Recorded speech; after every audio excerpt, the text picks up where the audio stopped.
Estamos de volta e agora vamos falar de um assunto sério. Eu queria até a minha fitinha. Você sabe que aqui na Associação de Senhor Jesus, na TV, todo mundo está usando uma fitinha rosa, assim, por causa do Outubro Rosa, né? A prevenção, lembrar, acordar para a vida, né? Que nós precisamos cuidar. A minha fitinha ficou lá, não trouxe, mas a gente coloca assim, muita gente está usando no crachá, para a gente olhar uns aos outros e lembrar que nós precisamos lutar a favor da vida, né? Contra a morte, né? E o Outubro Rosa é um alerta para isso. E agora, aqui no Mulher.com, nós vamos receber o Dr. Júlio César Narciso Gomes. Ele é médico mastologista, ele também é professor titular de ginecologia da Pontifícia Universidade Católica de Campinas e é chefe do Departamento de Mastologia do Hospital da PUC em Campinas. Doutor, por favor, seja muito bem-vindo aqui na nossa casa. Como vai? Tudo bem? Prazer e recebê-lo aqui. Muito obrigado. Para falar de um assunto tão importante, né, doutor? O senhor tem aí títulos tão importantes, ou seja, conhecedor bem da área. Sim, o câncer de mama é um problema de saúde pública no Brasil, né? Estima-se que esse ano de 2019 teremos aproximadamente uns 60 mil novos casos de câncer de mama no Brasil. Quer dizer, então ele se coloca como um problema de saúde pública. Como é que é feita essa conta para saber? Cada vez que se faz um diagnóstico de câncer de mama, você notifica isso ao Ministério da Saúde. Essa notificação ela é compulsória. Então todos os serviços fazem e aí, a partir desse momento, você tem uma expectativa de quantos casos ocorrerão no próximo ano. Então, por isso que é uma estimativa. Daqui a uns 2 anos, mais ou menos, a gente tem um número fechado dos casos que foram referidos aqui no Brasil. Mas estima-se, pelo que foi do ano passado para esse ano, que nós vamos chegar em alguma coisa em torno de 60 mil novos casos este ano. Misericórdia, não é mesmo? Muito. É muito, né? Muito, é muito. O câncer de mama, ele está no topo dos... Entre os cânceres que acometem as mulheres, ele ocupa a segunda posição. A primeira é o câncer de pele, do tipo não melanoma, por causa das características do nosso país, um país ensolado, então nós temos uma maior quantidade de câncer de pele. Porém, a taxa de mortalidade atribuída ao câncer de pele é extremamente baixa, alguma coisa em torno de 3%, nem isso. Enquanto o câncer de mama ocorre, é o segundo câncer mais incidente nas mulheres brasileiras, com uma taxa de mortalidade muito superior ao do câncer de pele.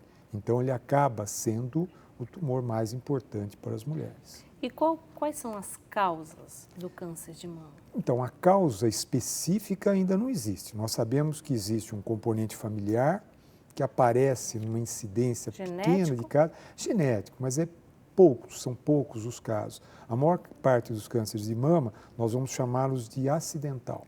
Ele tem, obviamente, um componente genético, mas ele não tem uma herança familiar. Se a gente for conversar com as mulheres que têm câncer de mama, a maioria delas não tem nenhum familiar que tenha tido câncer de mama. A gente chama de caso índice.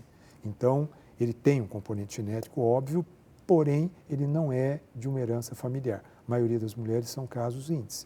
Aparece naquela mulher. Entendi. Se você quiser participar conosco aqui dessa conversa, que são assuntos, né, que nós estamos vivendo Outubro Rosa. Então, nós precisamos falar desses assuntos para que nós nos despertemos, né, doutor, para a prevenção, né? Porque o câncer de mama, apesar de muitas conseguirem sair, né, fazer o tratamento e sair, pode levar à morte e tem levado, né? As mulheres. Então, a gente precisa falar sobre isso, principalmente aqui na nossa casa, no Mulher.com, que é um programa de mulher. Nós estamos fazendo aqui uma atividade, né, uma prestação de serviço para você. Então, participe conosco, tá bom? Se você quiser, pode ligar para nós no 1938719620 ou participe nas nossas redes sociais. Facebook é Mulher.com Oficial ou Instagram, @mulher.com. Você pode deixar a sua pergunta se você tiver dúvidas. Tá bom? Doutor, eu quero fazer uma pergunta. Existe alguma relação do câncer de mama com mulheres que ainda não amamentam e mulheres que amamentam? Sim, existe uma relação, mas o principal são alterações que nós vamos chamar de nível hormonal. Então, os fatores que nós chamaríamos fatores de risco para o câncer de mama, esquecendo a parte da herança familiar. Sim. Aquelas mulheres que já têm algum familiar de primeiro grau que tenham tido câncer de mama, nós vamos falar a parte hormonal dessa situação. Então, o que acontece? A primiparidade, a primeira gravidez, um pouco mais precoce, antes dos 30 anos, ele causa um amadurecimento da mama e isso melhora em termos de incidência. Seria um fator preventivo, não total, mas pelo menos preventivo. Ao mesmo tempo, um número de filhos está associado à diminuição do risco.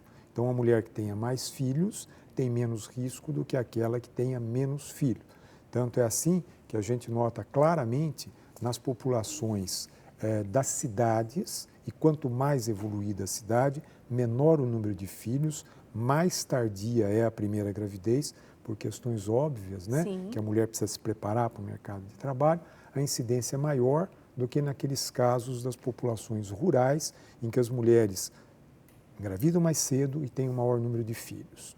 A amamentação, da mesma maneira, o que ela faz? Ela bloqueia a ovulação, impede que essa mulher engravide durante algum tempo e ela amadurece a mama, por assim dizer, então ela protege. Então teria que ser uma amamentação prolongada e várias vezes, né? São fatores moderados em termos de incidência. Certo. Nós tem os sintomas, tem também o tratamento, né? Mas existe um autoexame que a mulher pode fazer, né? Nós fomos às ruas saber se as mulheres sabem fazer esse autoexame, estão conscientes disso. Vamos dar uma olhadinha para depois a gente falar sobre o assunto? A senhora já fez o autoexame de prevenção ao câncer de mama? Já. Na hora do banho, passa sabonete e sai apalpando. Sempre. Você acha que você toma os cuidados na medida certa ou deveria se cuidar mais? Deveria cuidar mais. Tenho 70 anos e sempre fiz Papai Nicolau, toque, já faço mamografia sempre. Ah, não sei, é só para assim, para ver se tem alguma coisa, né? E a senhora não faz? Não. Não sinto nada. Quando tem alguma coisa, dói, não dói? Não necessariamente. Você acha importante fazer isso? Acho sim, porque passei pelo médico, ele falou que a maioria dos casos é descoberta através desse exercício em casa. A gente tem que se cuidar, pode ter um câncer se você não cuida. Exatamente isso, né? Esse autoexame é nem sempre qualquer bolinha que tiver ali, qualquer caroço vai ser, mas é um começo do cuidado, né, doutor? O mais importante do autoexame, na realidade, não é descobrir o câncer de mama. É o fato que a gente sempre fala na Sociedade Brasileira de Mastologia, que é o se toque, a paciente se cuidar. Hoje, o que nós temos é assim, o autoexame, ele não tem a capacidade de identificar de forma precoce o câncer de mama e diminuir a taxa de mortalidade. Então, o único exame que realmente tem impacto na diminuição da mortalidade do câncer de mama é a mamografia. Não tem comparação entre o autoexame e a mamografia. Então, entenda, eu não desaconselho o autoexame, mas eu acho que se a mulher basear todo o seu diagnóstico no autoexame, não vai ser bem sucedida. Não tem caroço nenhum, pronto, estou livre. E ao mesmo tempo, a nossa capacidade tátil, mesmo nós médicos que temos experiência, 40 anos que eu palpo mamas, etc, etc, nódulos muito pequenos eu não consigo identificar pelo toque. Tá? Nós temos uma capacidade nas mãos que ela é limitada. Então, existe um determinado volume de nódulo que eu consigo identificar e depende da posição que ele está na mama. Um nódulo muito profundo, ele vai precisar ter um tamanho maior para que eu possa identificar. Certo. Doutor, teve uma pergunta aqui falando, né, do autoexame, de caroço, nódulo, tudo. No nosso Instagram, a Dado Evica, nome de Instagram. Boa tarde, minha querida. Gostaria de saber se íngua debaixo das axilas é um perigo de câncer. Perigo não, né? Não tem uma relação assim direta. O que acontece é assim, o câncer de mama, quando ele está presente, ele pode dar o que nós chamamos de metástases axilares, a presença de gânglios linfáticos aumentados de volume na axila. Então, o conselho é que toda mulher que no banho ou em qualquer situação palpe gânglios aumentados de volume na axila, ela deve procurar auxílio médico para ser examinada. não quer dizer que necessariamente ela tenha um câncer de mama. Ela pode ter outros tipos de patologia dos gânglios linfáticos, linfomas, aumentos que não tem nada a ver com a parte de câncer, mas é um sinal de que ela deve, no tempo mais breve possível, procurar auxílio médico para ser palpado. Existem diferenças entre os gânglios palpáveis, né? E isso só alguém treinado poderia identificar se é um gânglio inflamatório, se é um gânglio neoplásico e assim por diante. Então, ela precisa procurar sim. Você entendeu? O câncer de mama provoca nódulos na axila, mas não quer dizer que todo nódulo na axila é câncer de mama. Mas se apareceu, vá para o médico fazer o exame. Mais não breve custa possível. nada para você poder também se prevenir e de repente ficar até tranquila, porque vai ficar pensando se é, se não é, se é, se não é, isso também não faz bem, né, doutor? Falando nisso dessa percepção, pode vir aqui. Quais são os sintomas, doutor, do câncer de mama? A maioria das vezes ele se apresenta, né, clinicamente como uma massa ou um nódulo palpável na mama. Em situações outras, ele pode se apresentar como fluxo, que nós chamamos uma descarga papilar, saída de secreção pelo mamilo, mas uma característica importante. Ou é uma saída sanguinolenta, que apesar de preocupar muito, ela tem baixa correlação com o câncer, ou a saída de uma secreção transparente feito água, né?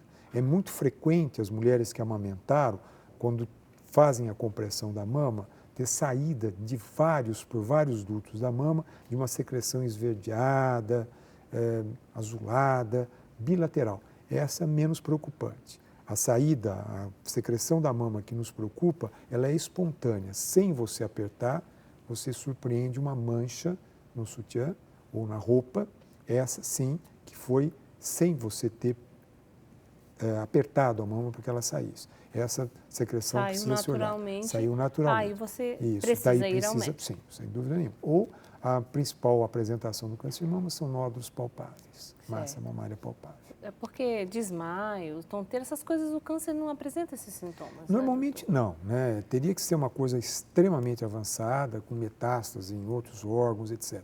Não é um sintoma. Então, o sintoma, na realidade, é um nódulo, uma massa mamária palpável, eventualmente uma modificação nas características do complexo da areola e da mamilo e assim por diante.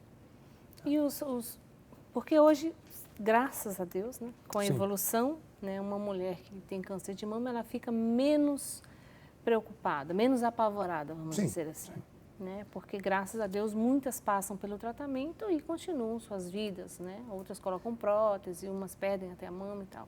Mas o tratamento, né? Os fatores de risco, tratamento não, vamos falar daqui a pouquinho, os fatores de risco que o câncer de mama traz para a mulher, para a vida da mulher. Quem deve se preocupar, né?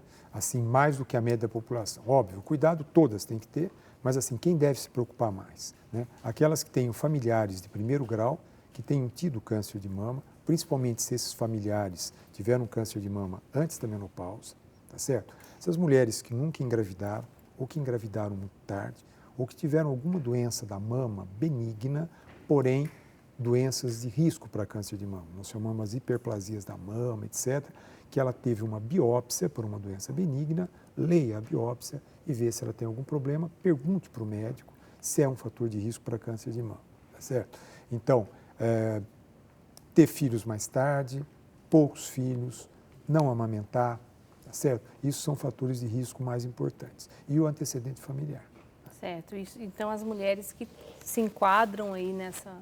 Tem que tomar um pouco mais de cuidado. Mas, assim, eu acho que a mensagem crucial nesse momento é assim: toda mulher deve se preocupar com o câncer de mama e ter as suas mamas examinadas. Da mesma forma que nós, homens, temos que nos preocupar com o câncer de próstata. São dois cânceres associados ao gênero.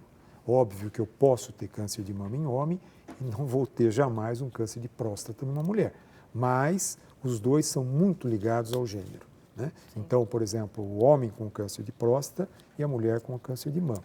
Ambos devem fazer os rastreamentos. A mulher que já se encontra, por exemplo, em tratamento, os riscos para ela também, nesse momento? É o que a gente fala não de risco, mas de efeito colateral do tratamento. Efeito colateral. Isso. efeito colateral do tratamento.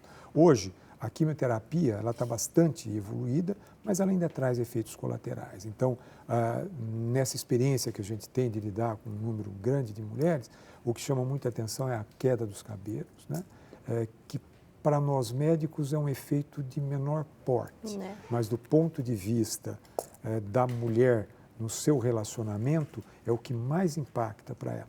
Para nós, ele não é um efeito de importância, principalmente porque depois de terminada a quimio, o cabelo vai crescer, existem modos. Mas existem diversos efeitos colaterais para cada tipo de quimioterapia, com efeito colateral, e isso é conversado com as mulheres no momento em que essas drogas são prescritas, elas são orientadas sobre os efeitos colaterais, que dá para a gente contornar.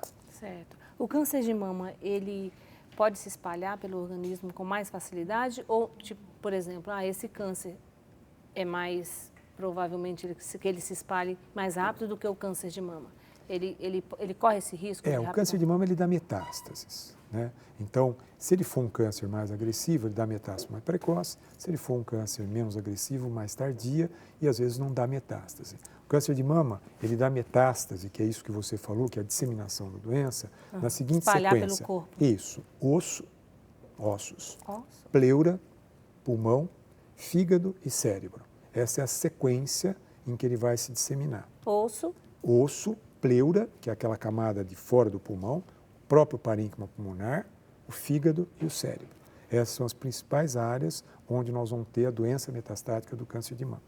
E ela está diretamente relacionada a dois fatores. Um, o diagnóstico precoce, a gente consegue fazer o tratamento e diminuir o risco de metástase, esse é o nosso objetivo, tá certo? E a agressividade do tumor, que a gente ainda não tem como controlar. Existem alguns tumores mais agressivos que outros. O tratamento, só quimioterapia? Então, o tratamento ele passa por diversos. Primeiro a cirurgia, ou no segundo tempo a cirurgia, mas a cirurgia, a quimioterapia, o bloqueio hormonal, que nós chamamos de hormonioterapia, hoje a imunoterapia e a radioterapia. A cirurgia pode ser feita e pronto, de repente? E não É precisa muito fazer raro, quimioterapia? é muito raro, né? É muito raro. Casos assim muito selecionados, vamos pôr um câncer de mama muito inicial numa mulher de muita idade, por exemplo, de mais de 80 anos de idade. Daí nós fazemos a cirurgia, tá certo? E aí só faz o bloqueio hormonal. Mesmo assim, toma-se o bloqueio hormonal se ele for receptor de hormônio positivo. Mas a quimioterapia, ela está muito associada, porque as células que compõem o câncer de mama, elas circulam pelo sangue e têm como objetivo, né, ruim, mas como objetivo, elas vão se implantar em outros órgãos. E a quimioterapia, ela é ministrada na veia, ela vai destruir essas células circulantes e diminuir o risco de ocorrer a metástase. Então, esse que é o objetivo da quimioterapia. Então, é muito raro você ter um câncer de mama, não ter uma quimioterapia. Existem casos em que nós não fazemos. Hoje nós já temos alguns casos em que não há necessidade da quimio. Não há necessidade. Sim, há em alguns casos. Mas Já assim, de uma maneira geral, eu acho que não dá para dissociar. Né? Sim. Tá bom? Doutor, tem uma pergunta no Facebook, vamos Pois não. dar uma olhadinha quem é que está participando conosco. É a Eliane Santos, boa tarde. Boa tarde, Eliane. Gostaria de saber por que se pede a mamografia e só depois o ultrassom? Por que já não faz o ultrassom? A mamografia é bastante dolorida. Sim, a mamografia é muito dolorida, mas o que acontece? A performance, por assim dizer, o diagnóstico precoce do câncer de mama é feito pela mamografia. O ultrassom, ele é um exame dirigido. Ele não é um exame para procurar alguma coisa. Quem já fez um ultrassom, o transdutor que vai fazendo o ultrassom, ele vai passando pela mama, a imagem vai se montando numa tela e ali dentro o médico vai encontrar alguma coisa. Então, a performance do ultrassom é muito inferior. A mamografia é algo estático. Ela consegue identificar, você coloca num lugar, avalia, pode pedir uma segunda opinião. Então, o diagnóstico precoce do câncer de mama é feito através da mamografia. O ultrassom ele é complementar e dirigido para massas mamárias palpáveis ou observadas na mamografia. Tá? E além do que, o ultrassom não identifica, nós chamamos das microcalcificações, que são fases iniciais do câncer de mama. Não dá para ver no ultrassom. Infelizmente, não dá para substituir a mamografia pelo ultrassom. Doutor, nessa conversa, os hormônios apareceram aqui em alguns momentos. Sim. Queria que o senhor falasse qual que é a relação dos hormônios ou da falta deles, quais são eles, com o câncer de mama? Normalmente é assim. O que foi mostrado é que existe uma correlação entre o número de ciclos ovulatórios, a ovulação, e o câncer de mama. Quanto maior o número de ciclos ovulatórios, maior o risco de câncer de mama. A maior preocupação que a população tem é com relação à terapia de reposição hormonal após a menopausa. Esse eu acho que é o maior, pelo menos que a gente percebe nos nossos ambulatórios, em tudo, o maior problema da mulher. Ela atinge a sua faixa de menopausa, seus ovários param de funcionar, ela passa a ter aqueles sinais e sintomas da menopausa, as ondas de calor, aquele desassossego, e o médico prescreve a terapia com hormônio. E a preocupação que ela tem é o seguinte: essa terapia vai desencadear o câncer? Essa é a grande questão, essa é a principal questão. E, às vezes, o que acontece? Precisa colocar isso no seu devido lugar. A terapia hormonal, ela pode ser ministrada em mulheres de baixo risco, naquelas em que a mamografia é normal, por um tempo curto, na menor dose possível, para aliviar os sintomas de menopausa, para que ela possa ter uma vida adequada, né? Então, essa é a maior preocupação que as mulheres têm. A mesma coisa com a pílula anticoncepcional. Não existe nenhum estudo muito claro mostrando que o uso da pílula anticoncepcional cause câncer de mama.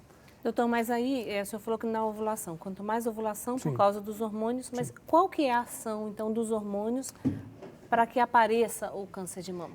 Tanto que engravidou mais, amamentou mais, tem menos risco de ter câncer por causa dos hormônios também. Isso. Tanto a gravidez quanto a lactação, elas bloqueiam o ovário. Então, tanto é que uma mulher que está grávida, ela não engravida de novo, ela está bloqueada. E aí não tem aquela não tem aquele incidência de hormonal. hormônio.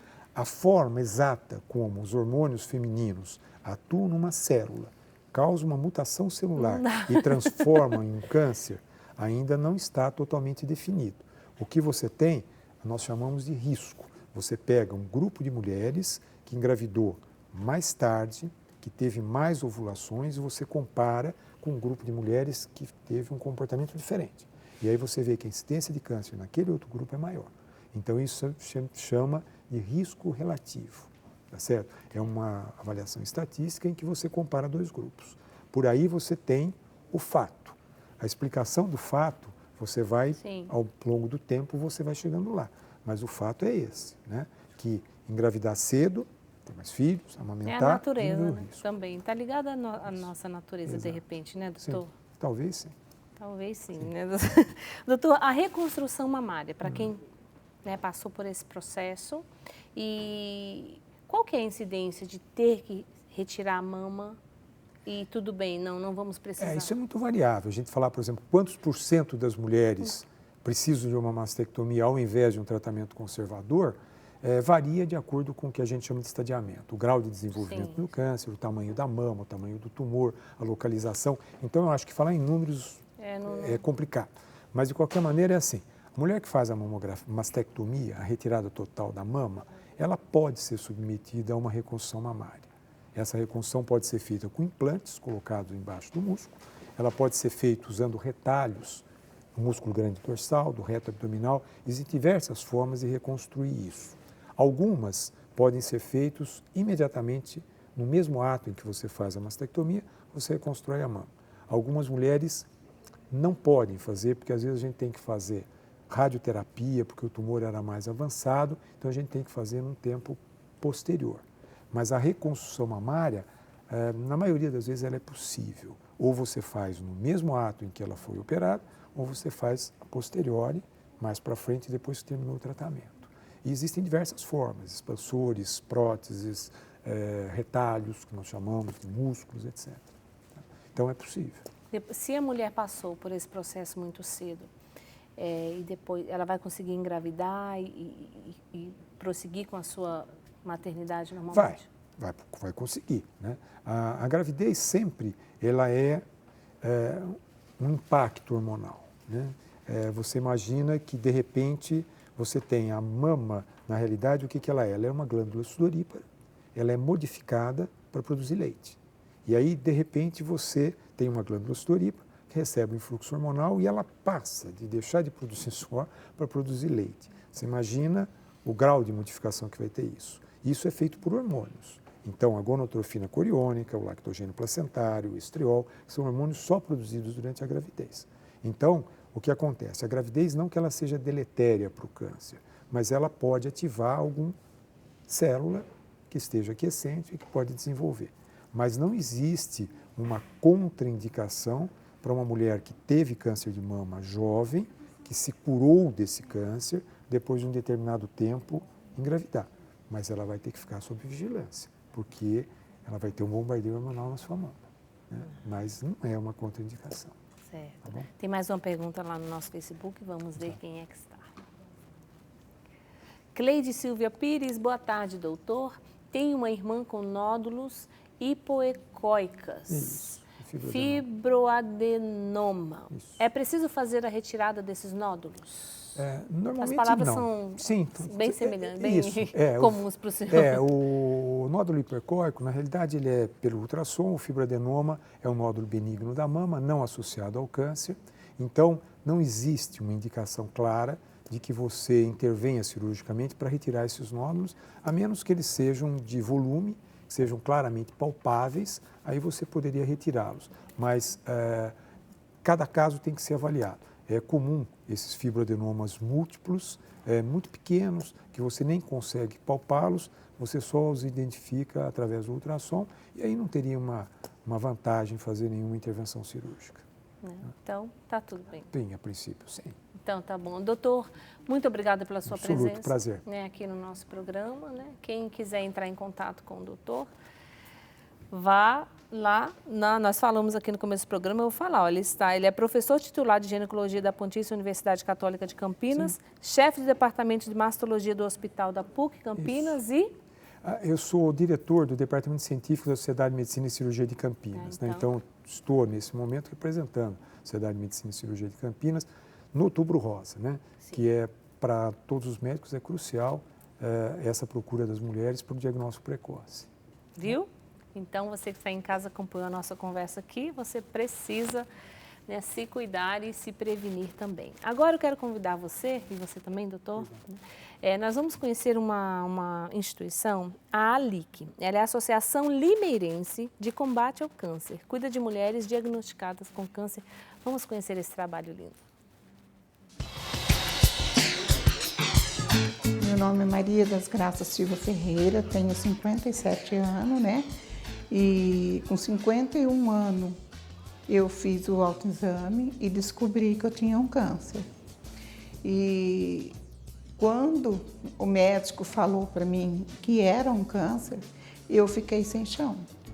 Para mim, o mundo tinha acabado. Dona Maria ficou 1 ano e meio sem fazer a mamografia, exame que diagnostica o câncer de mama. Quando descobriu, o nódulo já estava com 8 centímetros. Apesar do tamanho, ela conseguiu a cura da doença. Assim como ela, milhares de mulheres são vítimas do câncer de mama todos os anos. De acordo com dados da Sociedade Brasileira de Mastologia, 1 em cada 12 mulheres terão tumor nas mamas. Entre os 40 e 69, são idades mais propensas à doença. 5 a 10% dos casos são por predisposição genética. E quem tem parentes com histórico de câncer também tem maiores chances de desenvolver a doença. Após a cura da doença, Dona Maria é voluntária da ALIC, Associação Limeirense de Combate ao Câncer, um local que a ajudou muito e que é destinado a dar apoio às mulheres que enfrentam a doença. Uma das primeiras coisas que elas pensam é: vou perder meu seio? E o cabelo? Vou ficar careca? É nessa hora que a ALIC entra em ação. Aqui, elas recebem todo o apoio que necessitam para aprender a lidar com esse momento tão difícil. Aqui elas recebem sutiã, próteses e perucas. Além disso, tem o apoio de especialistas que vão dar um suporte para elas antes da cirurgia. Tanto a psicóloga, para deixar a pessoa mais preparada, a fisioterapeuta, porque é muito importante você passar as informações sobre os cuidados com o braço, para evitar também o linfedema. E a nutricionista quando o paciente não está fisicamente preparado para passar por uma cirurgia. Para incentivar a conscientização e, consequentemente, a prevenção, foi criado o Outubro Rosa, um movimento que se transformou em referência no combate à doença. No Brasil, vários monumentos se iluminam de rosa, cor símbolo do ato. O câncer de mama não tem prevenção, mas através do diagnóstico precoce, você pode evitar sequelas e até a morte.